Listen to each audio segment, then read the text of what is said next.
Chapter 4. Who's afraid of the big bad wolf?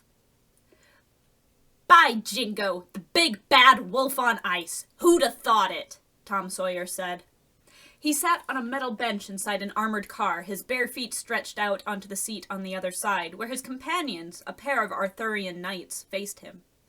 The older of the two, Sir Lancelot, had long black hair and a dark, weathered face. His armor was dinted and dirty, and he sat with his legs sprawled, tapping Tom's seat with his long sword. The younger knight, the blonde Sir Galahad, sat rigid on the bench, back straight, with his sword held upside down like a cross in front of him, as shiny as his polished armor.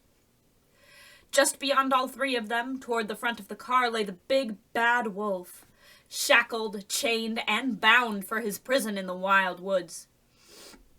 The wolf said something pleading, but the muzzle on his mouth made it come out like, The armored car bounced, and the big bad wolf couldn't stop himself from rolling into the wall. The knights on the opposite bench grabbed the hand straps on the ceiling to brace themselves, their metal armor rattling, but Tom swayed easily with the car like a steamboat drawing 9 feet of water, all the while playing with a piece of string stretched between his fingers. "Heard tell of the big bad wolf, of course," Tom said. "Hungry as a woodpecker with a sore beak, and single-minded as a hound dog when he gets latched on to something. And them videos he sends out, howling on about the wizard's government. Shoot, them's right scary. But all the rest of it?" He made double X's out of the loop of twine stretched between his hands. "Ever after's greatest master of disguise, and all he can think to do is dress up like my Aunt Polly and eat people. I could sure dream up better schemes if it were me." He held his hands out to the dark-haired knight. "Just pinch there, would you?" Sir Lancelot looked down his nose at Tom and kept poking at the bench with his sword.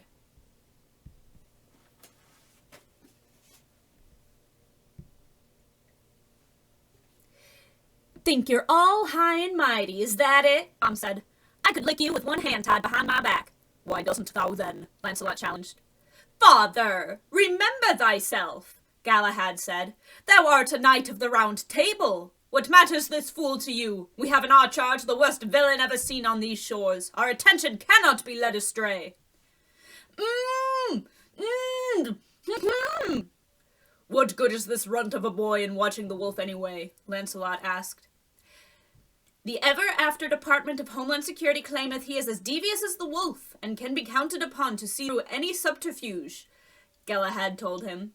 "On that score I have my doubts, but 'tis vital the big bad wolf not escape ere he be banished to the waste forest for good." The wolf rattled his chains.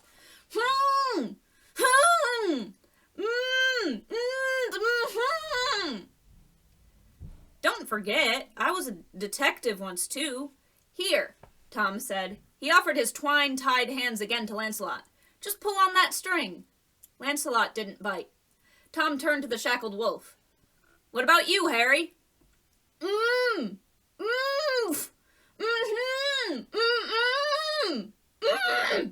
wolf said. Lancelot grinned. "Whatever that beast is telling you, it doth not sound very nice." "Maybe we should take off his muzzle. Let him say his piece." "What? Art thou mad?" Galahad cried. "'Tis a poor joke indeed." Tom shrugged and tried to reach the string with his bare toes.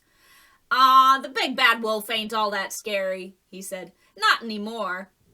He paused to hitch a piece of string over his thumbs with his teeth. "I mean, taken down by a day-old lark in a baseball jersey, in front of all them people on TV. Tom laughed. "I sure do wish I'd been there to see that. The big bad wolf all laid out like a wolfskin rug. Whomp!" Lancelot slammed his sword into Tom's bench with a clang. "Thou dankish base-court knave!" "Father, language!" Galahad scolded. "There we go," Tom said. He leaned over to Lancelot and held out a new pattern between his fingers. "Put your hand in there." Lancelot met Tom's grin with a cold stare. "Language aside, young Tom, my father dost have a point," Galahad said. "'Tis dangerous to bait the big bad wolf, even though he be chained. He is as fierce as a dragon when laughed at, and thou appear to be trying to make him stir." "Oh, I aim to," Tom said. Galahad blinked. "What? Wherefore? Tom offered up the finger lacing again to Lancelot. Go on, put your hand in, he said, but Lancelot still did nothing but glare. Fie upon this foolishness, Galahad said. He reached across his father and stuck his hand in Tom's string instead. There, art thou happy now? Tom let the twine go from 2 of his fingers and pulled, and it slipped into a harmless knot around Sir Galahad's wrist. There, see how easy that was? Tom slid the string off the knight's wrist and strung it between his fingers again. Here now, Lancelot, you give it a go. Stop these games, said Galahad. Wherefore art thou trying to anger the big bad wolf? Because, Tom said, I had to figure out which one of you was really the big bad wolf in disguise. Father and son stared at each other in stunned silence.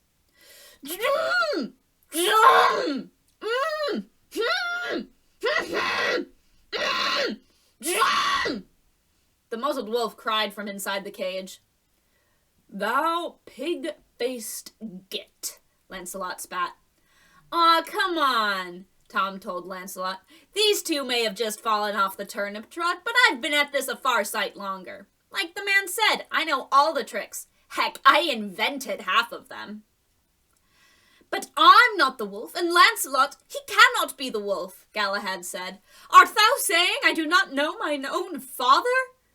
The perfect knight frowned. But then, I did leave thee alone with the villain whilst I went to retrieve our neck pillows, father. But the wolf couldn't have... Faster than Galahad could blink, Lancelot brought the back of his gauntleted fist up into his son's nose. Whack! Thunk! Galahad's head whipped back and hit the metal wall of the truck, and he was out cold. The armored car went over another bump, and Galahad's body slid to the floor. The wolf in the cage tried to yell. You got me, Lancelot said. Only it wasn't Lancelot's voice anymore. It was the wolf's. He stood and shed his disguise like a second skin. What big teeth you have, Tom told him. And you call me unoriginal, said the wolf, his voice low and gravelly. He took a step towards Tom. Catch, Cradle, catch! Tom cried, and the little piece of twine sprang from his fingers, grew to a full-sized net, and swallowed up the big bad wolf. The wolf struggled inside the net, but couldn't bite or claw his way out. Tom leaned back and put his hands behind his head. That there's a catch-cradle wolf. Won that off a fat old king in a card game.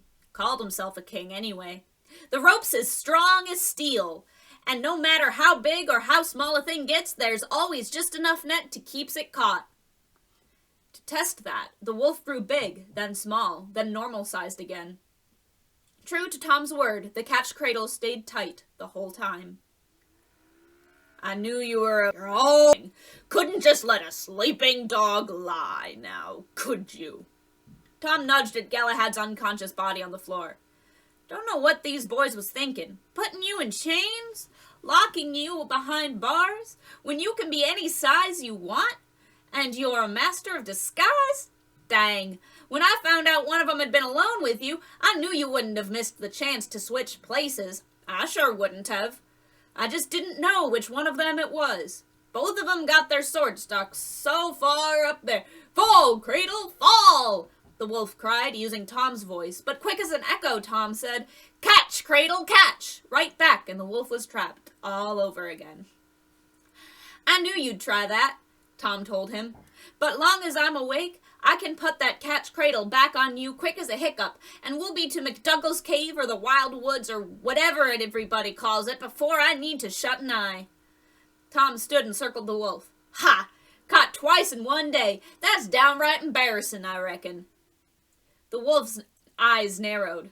And that's the second time you've had a laugh at my expense, Tom. Funny is as funny does, Harry, Tom said. The hair on the wolf's face stirred when Tom breathed the word Harry, and in that moment they both realized the boy's mistake. The wolf didn't just use disguises and grow bigger and smaller. He could huff and puff and Hook! Becky! Aunt Polly! Anybody! Tom cried. He leapt for the back door, but the wolf was faster. He huffed and he puffed and he blew Tom into the wall with such force that he hit with a clang and slumped to the floor, unconscious. Fall, Cradle, fall, the wolf said in Tom's voice, and the net that imprisoned him turned into a simple loop of string and whispered to the floor. Mm, mm-hmm, mm-hms, the real Lancelot tried to yell. He was the only one left awake, but he was still muzzled and chained and disguised to look like the wolf. Oh, don't worry. I'm not going to let them send you away to the wild woods disguised as me, the wolf told him, taking off Tom's jacket and trying it on. That's for my old friend Tom Sawyer here. He and I are going to switch places, and then I'm going to eat what's inside this tin can here. He nudged the armored Galahad with his foot. Unless, of course, you tell me where I can find a lark named Alex Metcalf.